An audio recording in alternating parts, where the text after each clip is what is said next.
Hey there, and welcome to a deep dive. We've got some really fascinating source material in front of us today. We do indeed. And we're plunging into, well, one of the most compelling and, frankly, pretty mysterious legends out there. The story of Harut and Marut. The story really goes far beyond just, angels and magic. Yeah. It digs into some fundamental stuff. Choice, temptation, the real weight of responsibility. Exactly. So we've gathered sources that specifically unpack this legend, focusing on these two figures, Harut and Marut.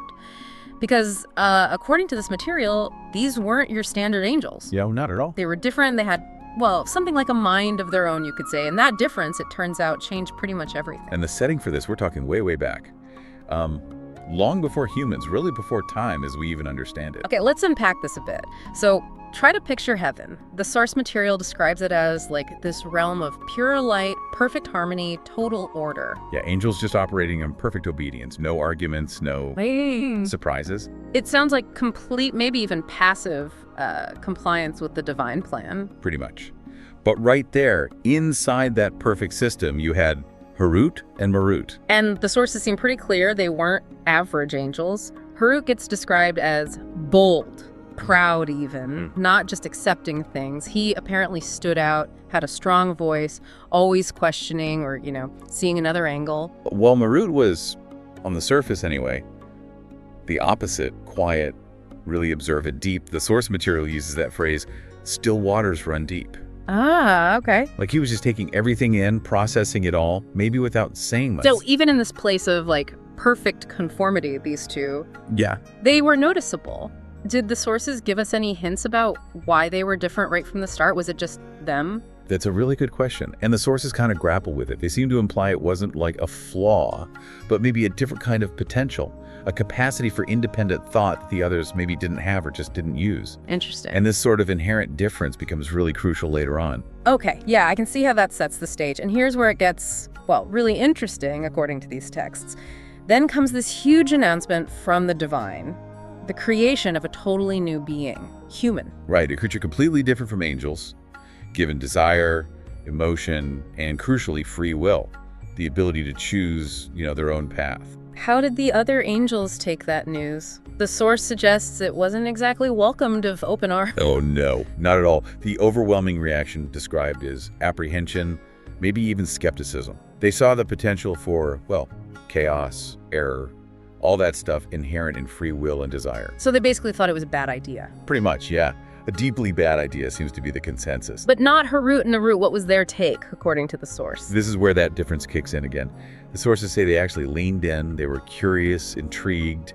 Maybe, given their own unique nature, they saw something really compelling in the idea of a being with agency. They were just fascinated. And that fascination led somewhere specific, didn't it? The sources talk about angels being sent to Earth just to watch humanity strictly observe, right? No interference. Exactly. And Harut and Marut joined that group. So a period of just watching. Yeah, pure observation. And what they saw happening down there with humans, it apparently had a profound effect on them. Yeah. Seeing people navigate life, the joy, the sorrow, love, heartbreak, making choices, often really struggling. The source suggests this watching pulled something out of Harut and Marut they didn't even know was inside them. Is this where that sort of empathy the source mentions starts to come in? It really seems like it. Yeah. Seeing the messy reality of human life didn't push them away like maybe it did other angels. Yeah. Instead, it seems to have sparked some kind of connection, maybe a cosmic empathy, but perhaps also a bit of impatience, a desire to step in. Yeah, a desire to do something. And this is where the big temptation enters the story, right? The source says their thoughts started turning. Something like, look at them, they're so driven by desire, so often lost. If they just had a bit more power, maybe they could handle things better, maybe even fix their lives. Exactly that. And that thought process led to the idea, the big one, to teach humans something ancient, incredibly powerful, and totally forbidden. Magic. And the source is careful here, isn't it? To define this not as just stage tricks, but raw, fundamental energy. Absolutely. Potentially incredibly destructive, a real double-edged sword, and critically, something God had deliberately kept from humans. Yeah, the source makes that point clear. It wasn't an accident. There was a reason this kind of power was withheld from beings, so easily swayed by desire and emotion. Precisely. But Harut and Marut, maybe blinded by that empathy we talked about, or perhaps their own kind of pride. They thought they knew better. The source does imply they genuinely thought they were helping. Does it get into how they justified this huge step to themselves? It does, yeah. It really highlights their perspective that humans were struggling, maybe unnecessarily. They saw magic as just a tool, something that could be used for good, to empower people. So they overestimated their own ability to control it, or underestimated how humans would use it? Both, probably. They underestimated the, let's say, corrupting nature of that kind of power, especially in the hands of beings driven by desire. This is where that whole intention versus impact thing really hits hard in the story. Their intentions might have seemed noble to them, but the impact. Okay, so they make this massive decision. How did they actually do it? Did they just announce it? No, the source describes it as surprisingly quiet, almost stealthy. Just these two angels subtly, secretly starting to whisper this forbidden knowledge into the human world. And it started off small, didn't it? Like a simple love charm here, a minor spell for luck there. Just as the source puts it, a little help. But it didn't stay small. Not at all. As the source details, you couldn't contain it. Humans, once they got a taste of this new power, were completely captivated. Word just spread like wildfire. More people came seeking them out, wanting more lessons, bigger spells, more power. And while they were teaching, the source describes this change happening in Harut and Marut themselves. It wasn't just a physical descent from heaven. They seemed to kind of fall from their own angelic nature. Yeah, their light dimmed. That connection to the divine faded. They stopped being just observers and got deeply tangled up in it all. They became participants. Some accounts in the source material even suggest they started feeling those very human emotions. They'd been watching jealousy, maybe pride, even desire. Right. They were getting, in a way, sort of tainted by the very world they were trying to fix with this forbidden power. And here's the real twist, the thing that kind of hits you from the source material all along. Maybe this wasn't really about the humans being tested. Exactly. The real test, the actual focus of this whole drama was Harut and Marut themselves. Yes, the whole narrative seems to pivot there, revealing that their temptation, their choice, was the core of this divine, examination in this story. So when the divine response finally comes, the source doesn't paint it as like fiery rage, but more like a cold, hard presentation of reality. You chose this, now you have to deal with it. Right. They were given two options, according to these texts. Option one, maybe, just maybe, they could return to heaven, but only if they could somehow completely erase every single trace of the magic they taught. Which sounds impossible by that point, right? It had spread everywhere. Totally impossible. It was out of the bottle. And option two was stay on Earth, face the full consequences, endure the punishment for what you did. And the source says they picked option two straight away. No haggling, no pleading, just acceptance. Why do you think the source suggests they chose that? Was it just giving up? It reads more like a profound acceptance of responsibility.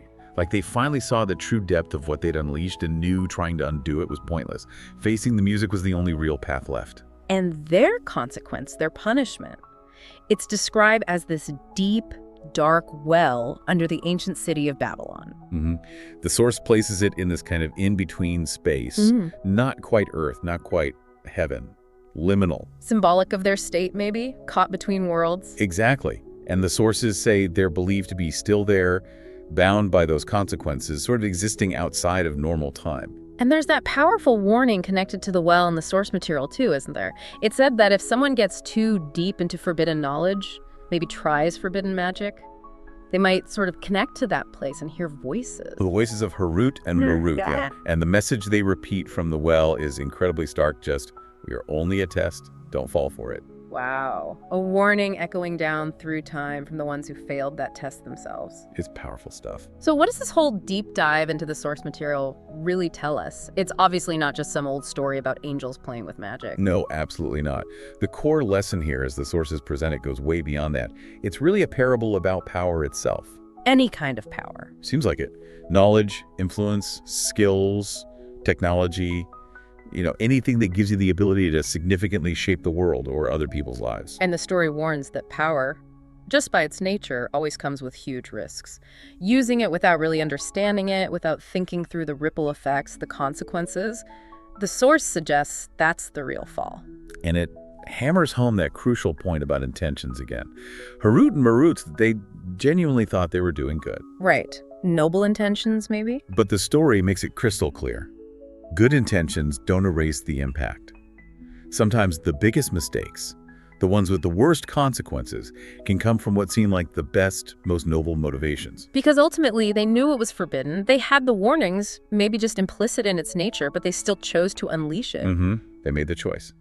And that choice, within this story's framework, didn't just mess up their own fate forever, but it had these massive, lasting implications for the human world, too. It's easy, I guess, to just write this off as an ancient myth. But there must be a reason it's stuck around for centuries, popped up in different cultures. Oh, definitely. It serves as this timeless reminder, doesn't it? That temptation. It doesn't always look like obvious evil with horns and a pitchfork. Sometimes it looks like a good idea. Exactly. Sometimes it looks like a helpful solution, or even feels like the most logical, even the right thing to do. But as Harut and Marut's story really drives home, according to the source material, what truly matters isn't just having power or knowledge, it's how we decide to use it. And whether we're actually ready to live with all the consequences, even ones we didn't intend or foresee. So maybe the takeaway is, next time life gives you a choice, especially one that offers a shortcut, or feels like it hands you significant power or influence. Maybe take a beat, like this story prompts us to. Ask yourself, am I really truly ready to own whatever comes after this? Because, as the source material really starkly suggests through the fate of these two angels, once you cross certain lines, once that forbidden power or knowledge is out there, well, there might genuinely be no going back. A sobering thought. Definitely. That was our deep dive into the story of Harut and Marut angels, rebels, teachers, and ultimately, prisoners of their own world-changing decision.